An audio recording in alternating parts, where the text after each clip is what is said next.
Senator Cruz, welcome back to Meet the Press. Let me just start with the state of your campaign.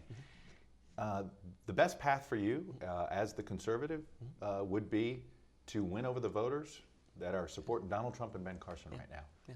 How do you do that? How do you tell those voters, you know what, you may like those guys, but come to me? Well, listen, I'm very encouraged where we are right now, because I think what we're seeing happening every day is conservatives coalescing behind our campaign. And you know, one of the reasons I'm very optimistic is you look at the impact of Donald Trump. I like Donald. As you know, others have gone out of their way to smack him. I haven't. I think Donald's campaign has been immensely beneficial for our campaign. And the reason is he's framed the central issue of this Republican primary as who will stand up to Washington. Well, the natural follow-up, if that's the question, is who actually has stood up to Washington. Who has stood up to both Democrats and to leaders in their own party. You think that distinguishes you from Donald Trump and Ben Carson? And from everyone else on that stage. I think my record is markedly different in terms of actually standing up and taking on the Washington cartel. And I think that's why we're seeing, particularly as voters get more and more educated, study the candidates, listen to the candidates in person, I think that's why we're seeing the grassroots momentum that we're seeing, is conservatives are coalescing behind our campaign. Who's this Washington cartel? Will you give me some names? Name names. Who's in the Washington cartel? Well, you know, as you know, a few months ago, I had a book that came out, A Time for Truth. Right. And I talked a lot about the Washington cartel in the book, A Time for Truth. And I described the cartel as career politicians in both parties who get in bed with lobbyists and special interest and grow and grow and grow government. So, for example, the first chapter of the book is entitled Mendacity, and it describes the inside story of what happened over the debt ceiling, and in particular, Republican leadership in the Senate urging every Republican to affirmatively consent to lower the threshold to making it easier for Barack Obama and Harry Reid to add trillions in debt. I'll tell you, when people read that first chapter, when they read what happens behind closed doors in the Republican lunch, they're outraged, and that's the volcanic rage that I think is driving this cycle. People are ticked off with politicians that make great promises on the campaign trail, but then they don't actually follow through. But have you overpromised? You were sitting there saying that you could stop Obamacare if you just did what you did in shutting down the government, and that Republicans could stop the Iran deal. The fact is you couldn't. The numbers weren't on your side. There's a Democratic president. So did you overpromise? Because I understand you're saying others, but didn't you? Look, when it comes to promising, what I promised is that I would fight with every breath in my body to stop the out-of-control spending and the debt that is bankrupting our country, to stop Obamacare, to protect our nation. And that's all of those are promises that I have honored every single day in the Senate. And you know, it's amazing. So I was visiting with a colleague recently who was making that pitch about, well, gosh, the problem is expectations. We need to define expectations. A bunch of Republicans have been saying that. And Chuck, it's complete, and they blame you. It's complete nonsense. Because you know who the people promising are? It's actually Republican leadership when they campaign. Let's rewind the clock. Go back to 2009. Republicans told Americans all across the country, if only we have a Republican majority in the House, things will be different. We won a tidal wave election, and very little changed. Then we were told, if only we have a majority in the Senate. The problem is Harry Reid in the Senate. Remember, when I was fighting against Obamacare, when I was fighting against amnesty, Republican leadership said, no, Ted, you don't understand. We can't do this without the Senate. If we retire Harry Reid, then we'll fight. 2014, millions of Americans rose up. We won another tsunami election, picked up 9 Senate seats, retired Harry Reid, have the largest majority in the House since the 1920s. And the position of Republican leadership is we can stand and fight for nothing. Whose issue? You know, it's funny, you talk to House Republicans, they blame the Senate Republicans. You talk to Senate Republicans, they say, well, why don't the House Republicans send us a bill and we'll try to do it? Whose fault is it? Look, it's leadership in both chambers. So this is Mitch McConnell, John Boehner. Why do you think John Boehner's stepping down? He's stepping down because the American people are furious with Republican leaders that don't do what they promised. And you know, it's interesting, I do town halls all over the country. And I asked folks, okay, we have Republican majorities in both houses for 10 months now. What on earth have they accomplished? Every town hall you do that, the answer is always absolutely nothing. And usually I respond and say, you know what? It's worse than that. It would have been better if it were nothing. In fact, what the Republican majorities have done, we came back right after the last election, passed a $1 trillion cromnibus bill filled with corporate welfare and pork. Then Republican leadership, and leadership joined with Harry Reid and the Democrats to do that. Then leadership voted to fund Obamacare. Then they voted to fund amnesty. Then they voted to fund Planned Parenthood. And then Republican leadership took the lead confirming Loretta Lynch as Attorney General. Now, Chuck, which one of those decisions is one iota different than what would have happened under Harry Reid and the Democrats? The truth of the matter is, Republican leadership are the most effective Democrat leaders we've ever seen. Right. They passed more Democratic priorities than Harry Reid ever could. All right, so John Boehner is leaving. Yeah. Should Mitch McConnell leave? Look, that is a question for the Republican conference to make. You're a member of the Republican conference. What I have said, Have you called? Why don't you challenge him? Why don't you call for him to step down? what I have said repeatedly, Chuck, both publicly and privately, and when I say both publicly and privately is the same thing, is we need leaders who will honor the promises we made to the men and women who elected us. So, for example, in 2014, I spent 2 months traveling the country campaigning to pick up Republican Senate seats. I think in the last 2 months of 2014 before the election, I slept in my own bed 4 or 5 nights.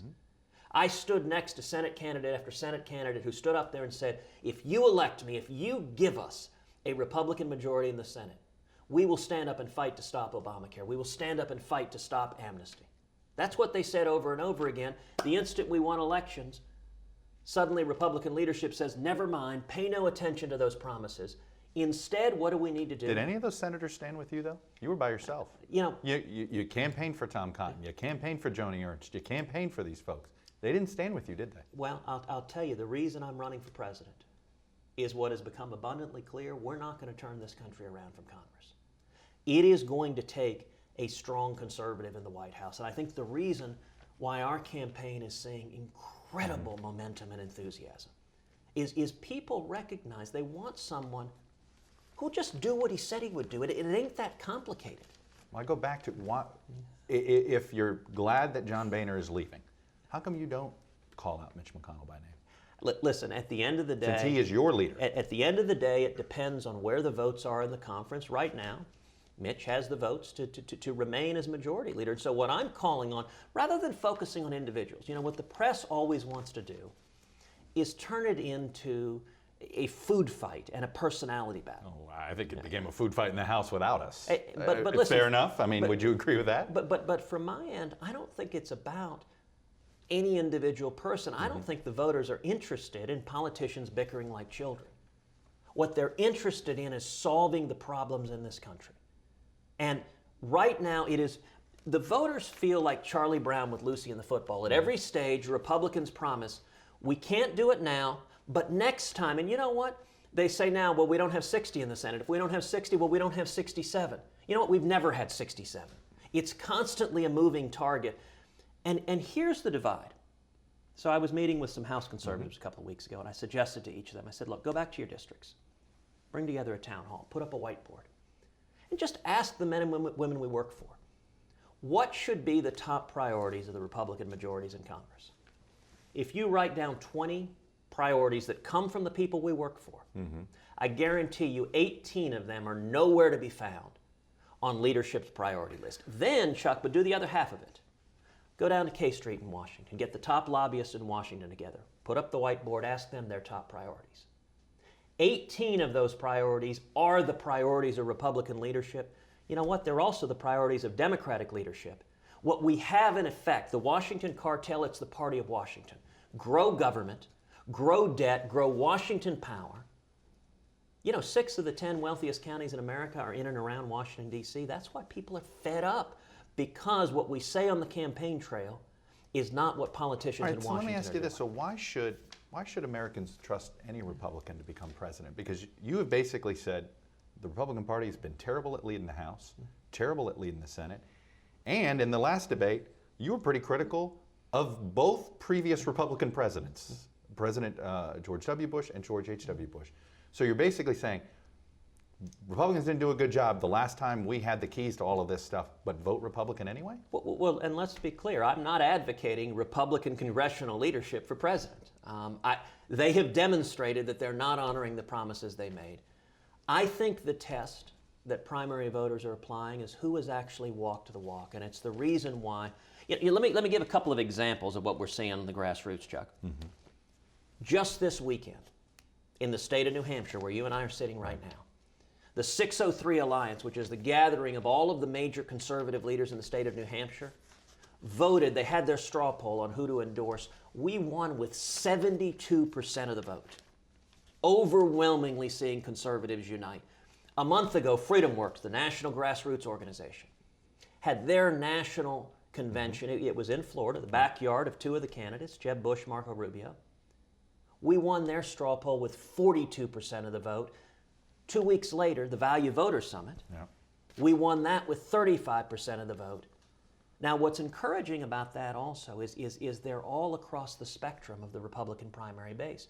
So FreedomWorks trends more libertarian and Tea Party. Value Voters trends more evangelical and socially conservative.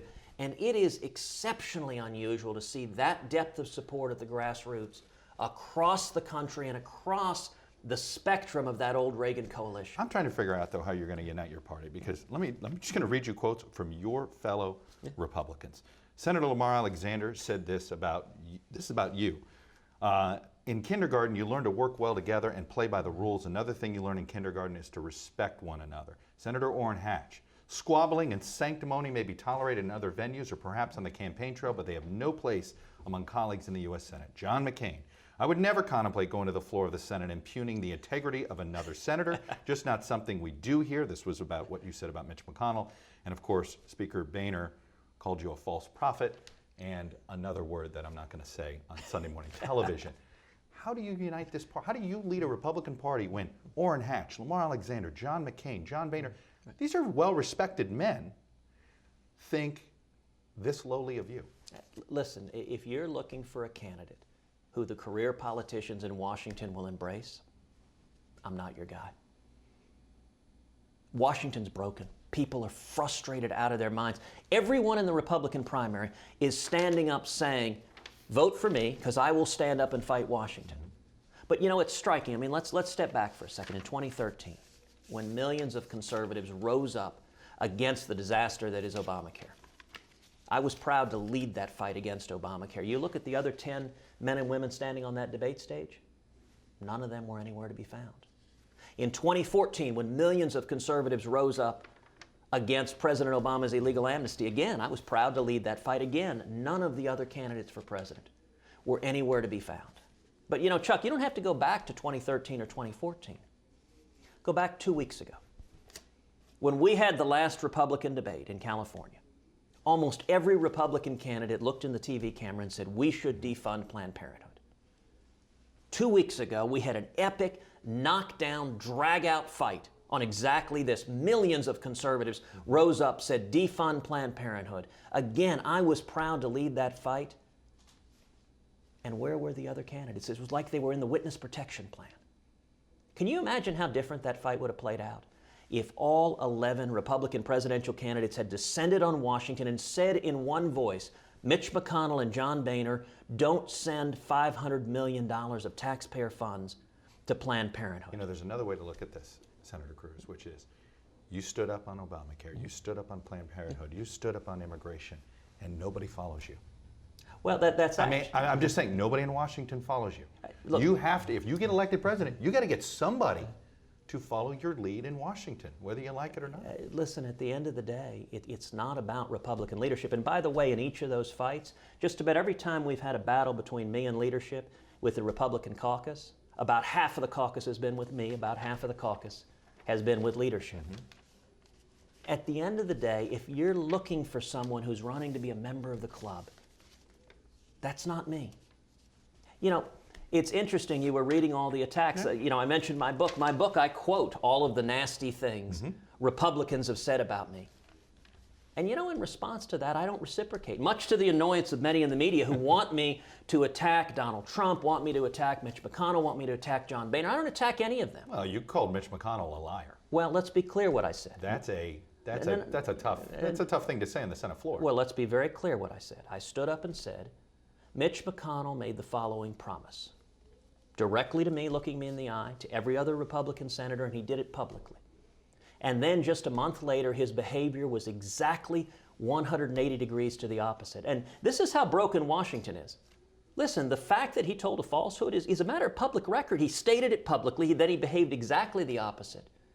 And Washington is so broken that they treat someone saying the Republican leader just did exactly the opposite of what he promised he would do, that apparently the troublemaker is the person saying it rather than the person telling the lie. That's what's broken about Washington. When I tell you I'm going to do something, Chuck, I'm going to do exactly what I said I would do. I want to do two more things about this Washington. Is Paul Ryan a true conservative? Oh, listen, I like Paul Ryan. He's a friend of mine. This is obviously a question that is wrapped up in the Speaker of the House deliberations. I have said consistently, I'm going to stay out of that. I'm going to leave that for the House Republican Conference. Oh, that's a decision for House Republicans to make and for the American people. Mark Levin, who you joked should be, said, I want Mark Levin as Speaker.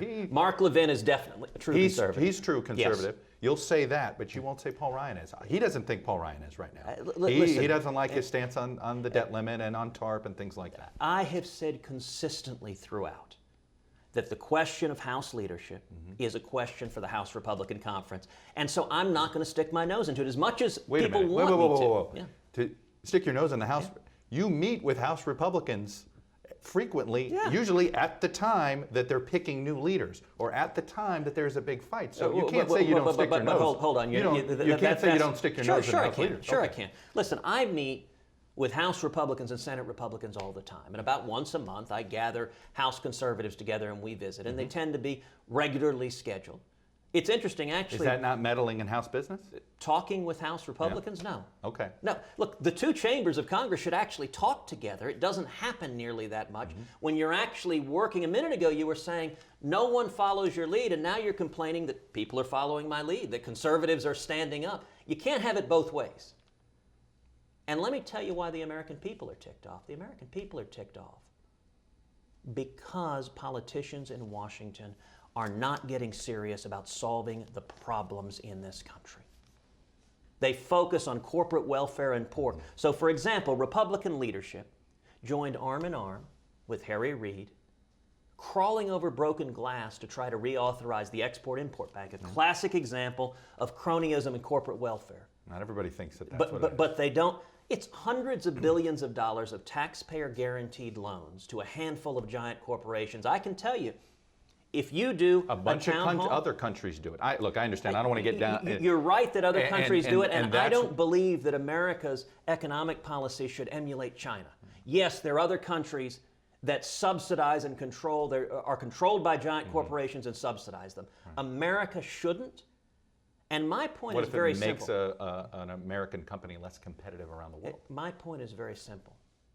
If you go and look at the men and women who elected us, if you go to those town halls I suggested, nobody will say, what we want is billions more cronyism and corporate welfare. That's not what they say. And interestingly enough, by the way, House leadership and Senate leadership, they don't campaign on these issues. They don't go out and say, vote for us and we'll have more corporate welfare. They campaign pretending to be conservatives.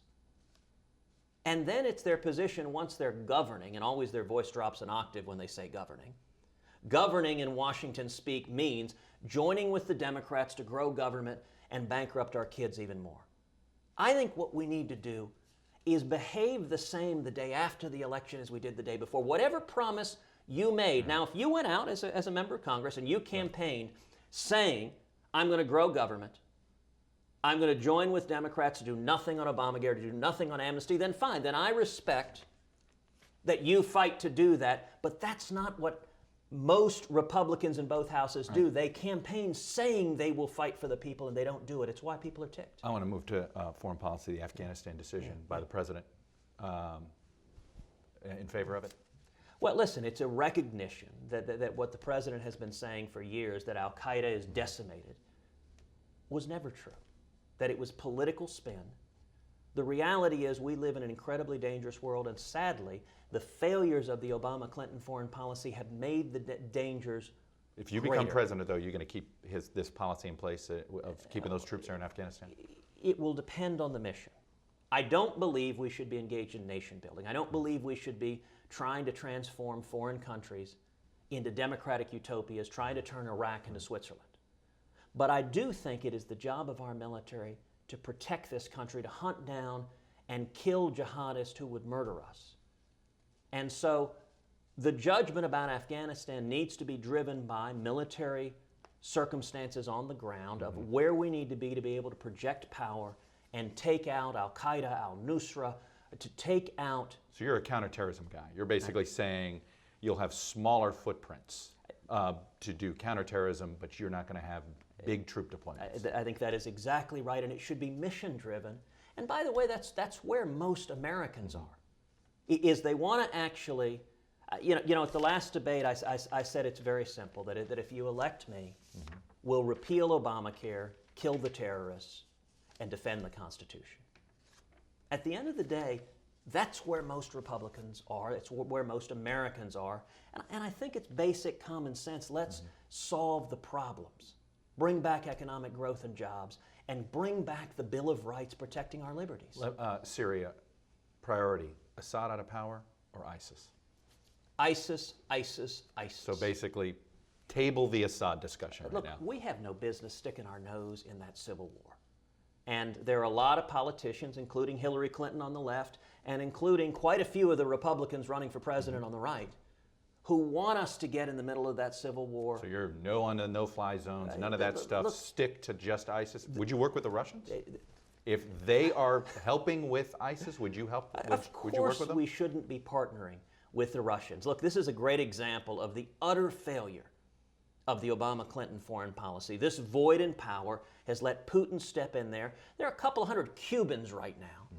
With a major Cuban general fighting in the Syrian civil war. You've got Iran, you've got General Soleimani in bed with the Russians. So you've now got Russia, Cuba, and Iran, all arm in arm. And anyone who believes Russia is fighting against terrorism, I got a bridge to sell. Well, they're propping up Assad, but you just said you're okay with that because you're saying. No, look, I don't think we should prop up Assad either. But here's the problem: you have people who view foreign policy. You look at some of the Republicans, for example, who supported Hillary Clinton's disastrous Libya policy. Look, toppling Gaddafi. Gaddafi was a bad guy, but you know what? Libya is an absolute chaos and war zone where jihadists are battling back and forth.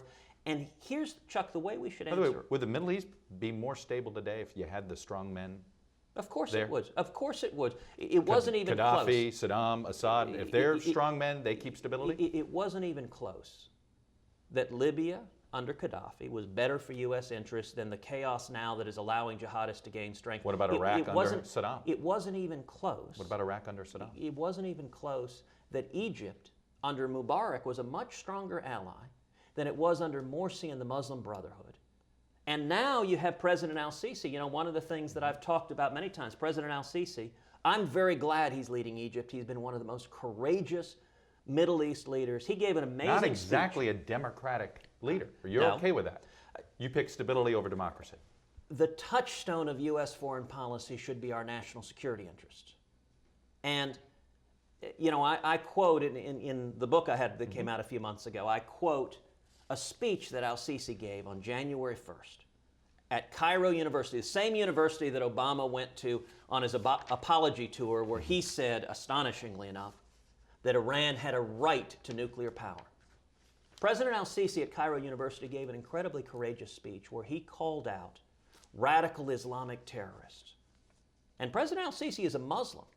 He called out ISIS, he called out the Islamists. Now that was a brave and important speech for a Muslim leader to do. He was very much taking his own life in his hands. You better believe the Muslim Brotherhood and ISIS and the jihadists are trying harder to murder him.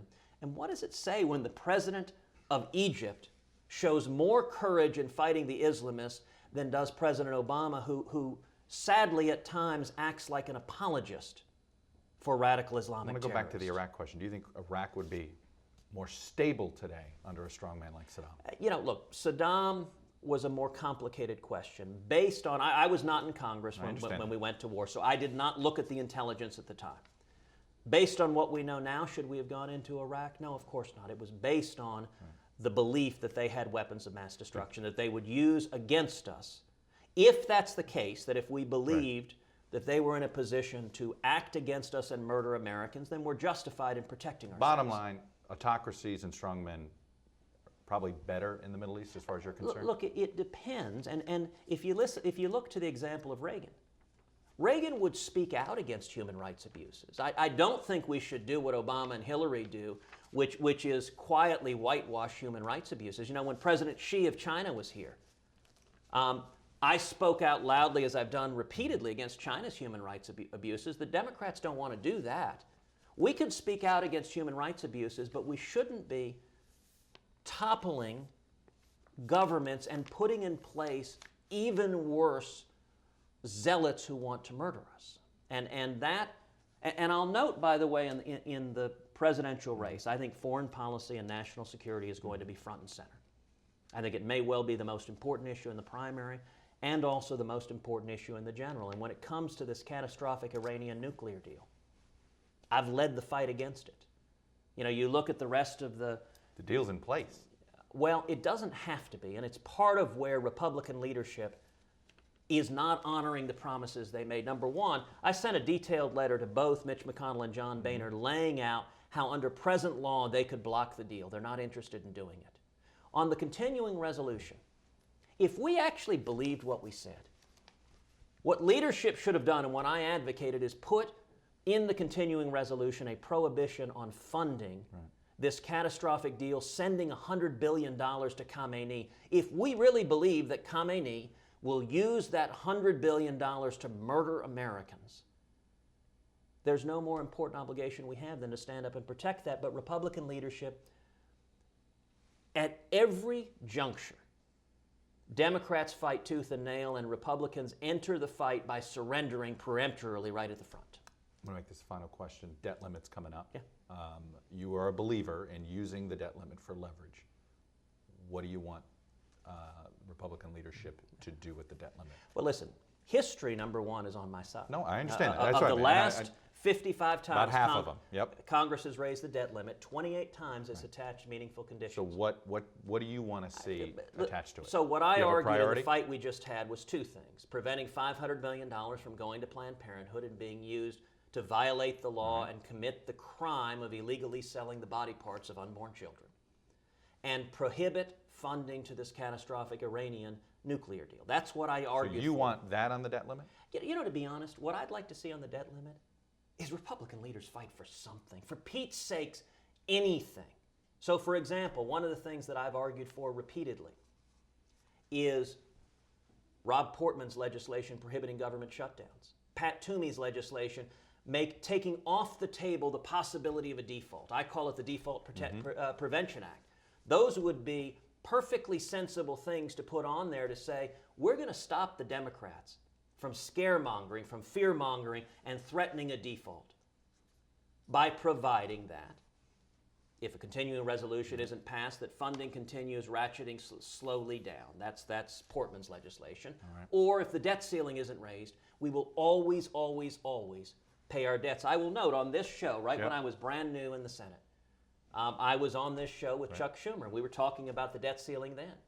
And I turned to Chuck and I said, hey, how about we join together in supporting the Default Prevention Act? Let's shake our hands. We can make national news right now. Bipartisan agreement, because he was talking about how terrible a default would be. I said, I agree. Let's make it right now today. We can take it off the table forever.